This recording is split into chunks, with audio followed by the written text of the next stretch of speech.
You're a nurse caring for a COVID-positive patient in an ICU. Your patient has been intubated, a tube has been placed in his throat, and a mechanical ventilator is breathing for him. He's really sick. Notice that his body begins violently retching. He's trying to cough. The ventilator and monitor begin alarming. You use the inline suction to clear his tube, which usually fixes the problem. Only this time, the monitor doesn't stop alarming. His blood oxygen percentage has dropped from a low normal 92% to 86%, 84%, 80, 77, 74. This could be bad. Your heart's pounding. You remember your training. Your patient needs help now.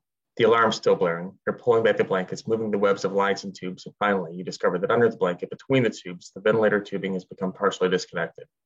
You reconnect the tube securely, and the patient's oxygen slowly begins to climb. I'm a registered nurse in an ICU, and I've spent my entire career caring for critically ill patients. While this story was made up, the occurrence of injuries and deaths related to ventilator disconnections are real. This is why I'm presenting you with my idea for the disconnection detector. I believe it will reduce patient harm and save lives.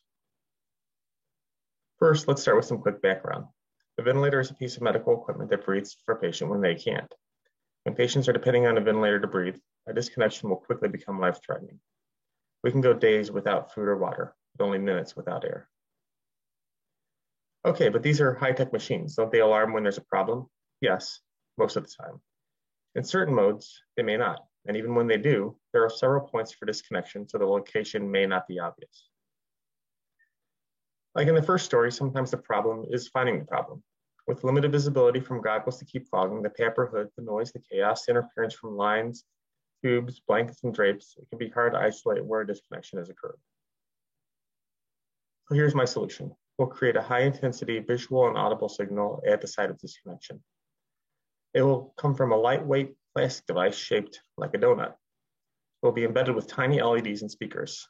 On the inside surface, the ventilator tubes will depress several triggers when they're connected.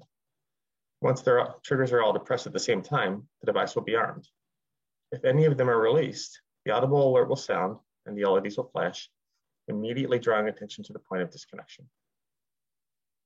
I believe the disconnection detector is an important device that should be used anytime a patient is dependent on a ventilator. It will make patients safer and will likely save lives. Thank you very much for your consideration.